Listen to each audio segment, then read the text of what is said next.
और यहाँ पर शोषण करके सत्ता पर बैठे हैं, उनकी आज से नींद हराम हो चुकी है। आप इस चीज को लिख कर ले लीजिए। मैं बताना चाहता हूं, आज यहाँ पर जितने भी लोग इस कार्यक्रम में पहुंचे हैं, पहले से जो लोग यहाँ पर सत्ता में हैं और आगे बार बार आने का सपना देख रहे हैं, आज से या तो वो लमलेट होकर जो भी गरीब पीड़ित व्यक्ति है उसकी सेवा करेगा, या फिर उनके पास गिनती चुनती के जो लोग जाते हैं उनके अपने रिश्तेदारों से ज्यादा कदर करने लगेगा। उस वक्त आप ये मत सोच लेना कि यहाँ के सत्ता में बैठे लोग हमारा आदर सम्मान कर रहे हैं।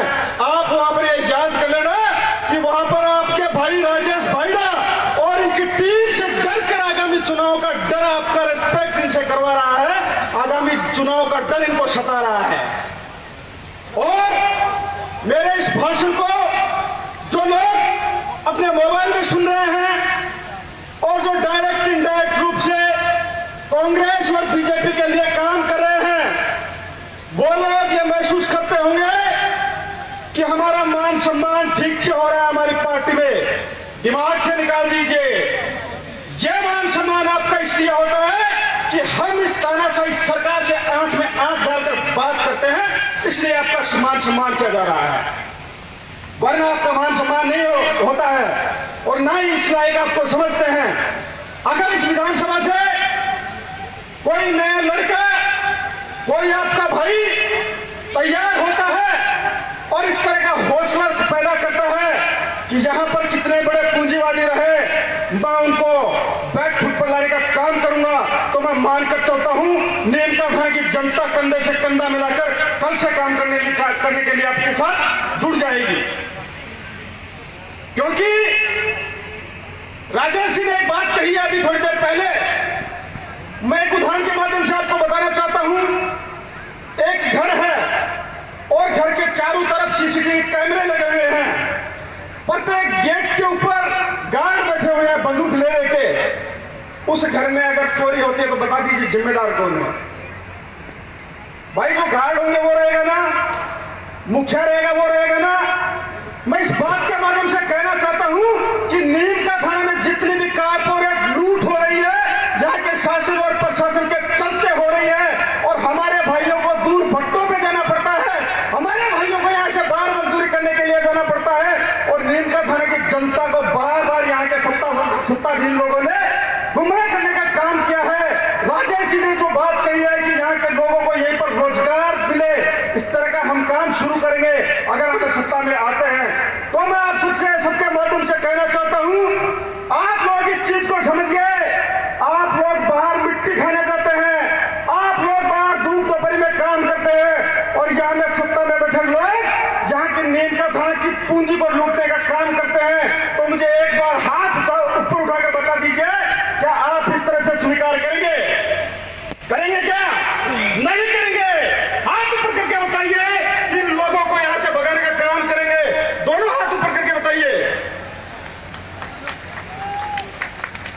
मुझे पता है जब भी यहां पर चाहे राजेश जी भाईडा रहे, चाहे मैं रहूं, विनोद सैनी रहे, या हमारे तमाम जो टीम के लोग रहे, किसी के साथ भी अन्याय अत्याचार होता है तत्काल प्रभाव से सड़क पर निकलने का काम करते हैं।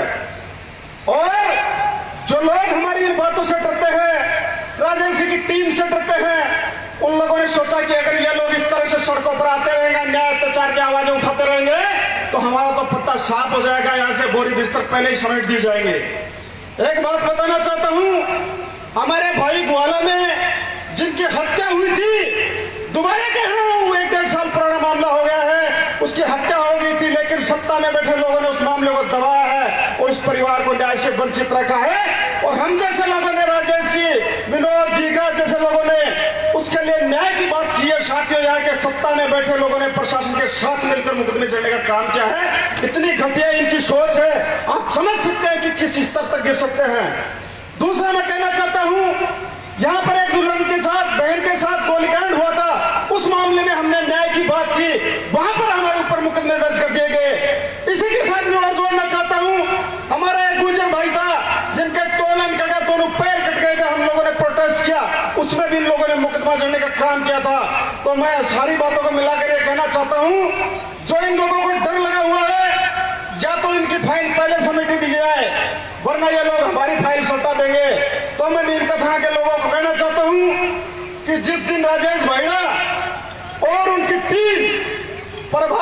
पर निकल गई, गांव गांव घूमना शुरू कर दी, तो साथियों मानकर चलना उसी दिन से यहाँ के लोग बोरी बिस्तर पैक करना तैयार कर देंगे।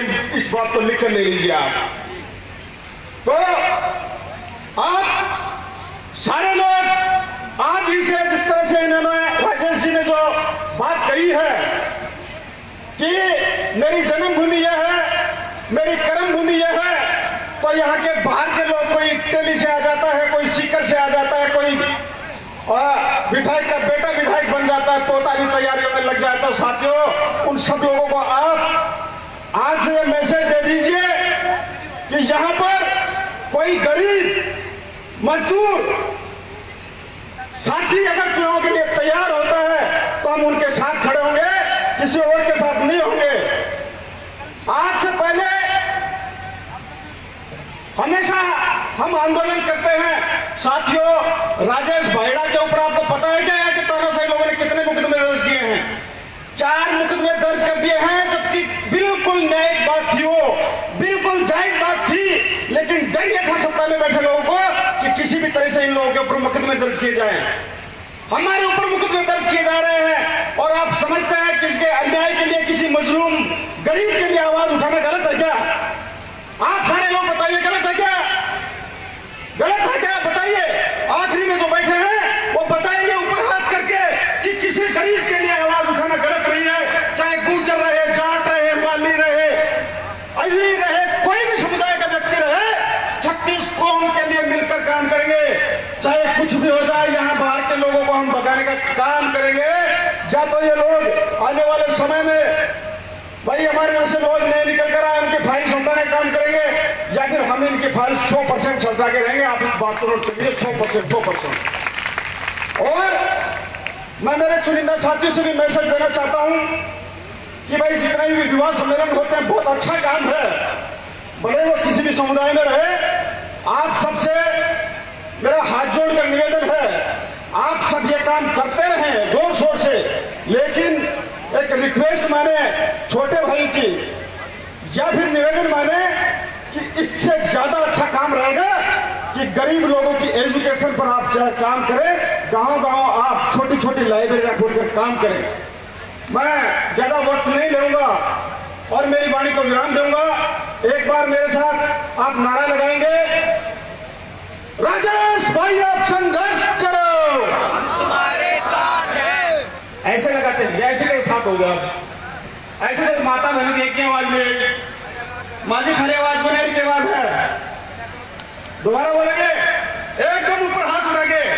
भाई ये मंच वाले देखे नहीं, आप भी बोलेंगे, देखे नहीं बोलेंगे, राजेश भाई आप संघर्ष करो, हमारे साथ है। राजेश भाई आप संघर्ष करो, हम तुम्हारे साथ हैं। मैं बोलूंगा परिवारवाद, आप कहेंगे हो बर्बाद या मुर्दाबाद, क्योंकि राजनीति जो होती है ना, ईमानदार से कहता हूं परिवारवाद उसमें नहीं चलता है। परिवारवाद, परिवारवाद, पूंजीवाद, पूंजीवाद हो बर्बाद। अरे आपके ऊपर आपके भाई में राजेश जी देखो मेरे अच्छे मित्र हैं, ईमानदार से कहता हूं, अगर राजस्थान के जोधपुर में बैठ करके अगर कोई फोन कर लेता हूं, ईमानदार से काम आते, चाहे वो रात का 2 बज के रहे, चाहे 1 बज के रहे।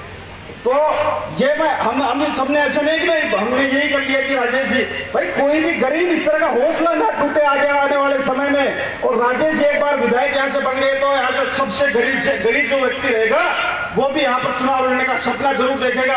अगर यह व्यक्ति सफेद कपड़ों में आपके पास पहन के आया है और हौसला किया है, जमीन कुछ नहीं है पहले से, इनके पापा कोई सरपंच नहीं रहे हैं, कोई वार्ड पंच नहीं रहे हैं, कोई बड़े पूंजीवादी नहीं रहे हैं, किसके पास बहुत बड़ा कारपोरेट रेट नहीं है, और उस व्यक्ति ने आज इस चुनावी दंगल के मैदान में इस तरह के पूंजीवादी लोगों के बीच में इस तरह का हौसला अगर कर रखा है, तो मुझे भरोसा है नीम का दाने की जनता, नीम का दाने की धरती बिल्कुल न्याय की जमीन रही है, महापुरुषों की जमीन रही है, बहुत बड़ा इतिहास रहा है। मुझे पूरा भरोसा है गलत को गलत और सही को सही करने का काम करेगा।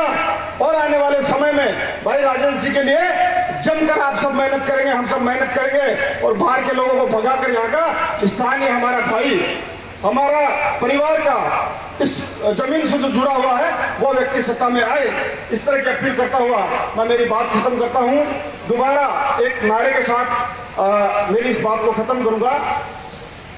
एक भगत सिंह का बहुत फेमस नारा है और इस नारे के माध्यम से मैं ये भी समझता हूं कि आप सब इनकलाब और क्रांति का मतलब समझते हैं। राजेश जी हमेशा किसी भाषण में देते हैं क्रांति क्रांति क्रांति बोलते रहते हैं। इस क्रांति के संबंध में हमारी बात हुई है बैठकर। क्रांति का मतलब होता है बदलाव। बदलाव जो वर्तमान में है इसको बदलना, जो तानाशाही चल रही है, पूंजीवादी सोच चल रही है, उसको बदलने के लिए राजेश जी क्रांति का मतलब लेते हैं। और इस क्रांति के लिए भगत सिंह ने बहुत गजब नारा दिया था जिसको सुनकर किसी का भी खून खुल जाता है, इनकलाब जिंदाबाद का।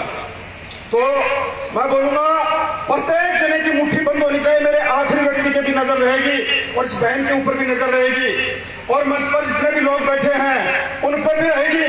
वो हमारे दीपक जी पन्या सेठ साहब आए हैं, उनके ऊपर भी नजर रहेगी। आप मुट्ठी बंद करके बोलोगे इनकलाब, इनकलाब, इनकलाब। राजेश जी आप संघर्ष करो, हमारे साथ है, राजेश जी आप संघर्ष करो, हमारे साथ है, राजेश जी आप संघर्ष करो। हमारे साथ है। इनकलाब जिंदाबाद। भाई उन 3-4 लोगों की आवाज नहीं आ रही है, नाम उठी बंद है, उनके लिए सारे नाम बोले एक साथ मिलके, अरे इनकलाब जिंदाबाद, इनकलाब जिंदाबाद। आप सबने इस छोटे से मैसेज के ऊपर राजेश